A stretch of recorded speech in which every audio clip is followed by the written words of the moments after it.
We were both in married student housing. He set up his study room in what should have been, you know, a joint storage room. His classmate, John Bolton, would become UN ambassador, Undersecretary of State, and National Security Advisor. And we started talking and talked for the next 2 years, basically, and that's where we got to know each other. Over time, Thomas would open up to Bolton. I don't think he was terribly happy at the law school. Look, people at Yale Law School, generically speaking, are a pretty arrogant group. They think that they're going to rule the world. For example, in the year ahead of us were Bill and Hillary Clinton. That was kind of the atmosphere. I don't think Clarence came with that in mind for himself, and I think it was kind of off-putting. There are other black students there, but again, the black students who are there, like, he doesn't feel they are like him. He's not part of the elite. They're, in his mind, privileged kids, you know, the sons and daughters of doctors and lawyers. So he feels, again, like the outcast. He believed that people assumed he was there as a beneficiary of affirmative action, and it grated on him. He has this feeling of, oh, I'm around these white students who he senses question his presence at Yale. How is it that you, not just you, Clarence Thomas, but you, all you black students are here? Is it because of merit, or is it because of affirmative action? There was one law professor, Ralph Winter, who, in a challenging way, mentioned this.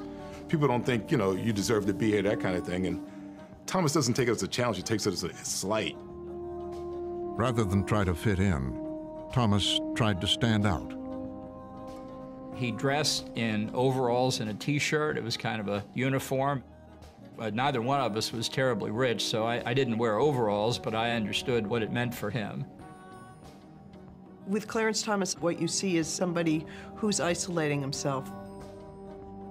And he's kind of saying, you know, I don't want to try to join you, maybe because he doesn't want to be rejected again. After 3 years of Yale Law School, graduation was nearing. But Clarence Thomas wasn't getting the offers he expected from prestigious law firms.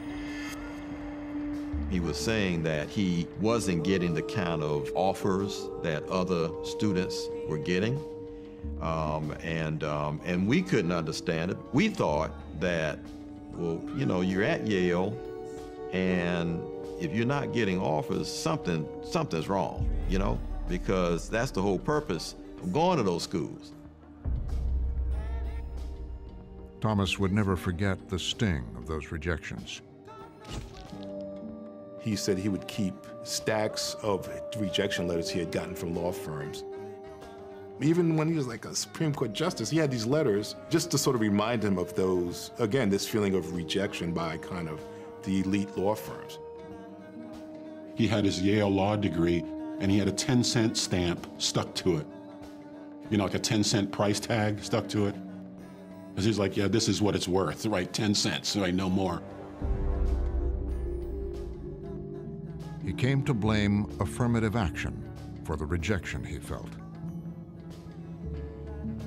Now I knew what a law degree from Yale was worth when it bore the taint of racial preference. I was humiliated and desperate. He thought that his degree was devalued, that he didn't get the same kind of cachet out of the degree once he was looking for a job and trying to move in his career. He assumed that others were assuming that it's a Yale law degree, but with an asterisk next to it. I disagree. I disagree totally. Orion Douglas had a strikingly similar academic journey to Clarence Thomas's. Scholarship to Holy Cross, law school, eventually becoming a judge. I ain't gonna blame affirmative action for not getting a job when you never was offered the job for 100 years before, okay? The system was still there, the infrastructure for separation, discrimination was still there. It was still the segregated mindset of white America.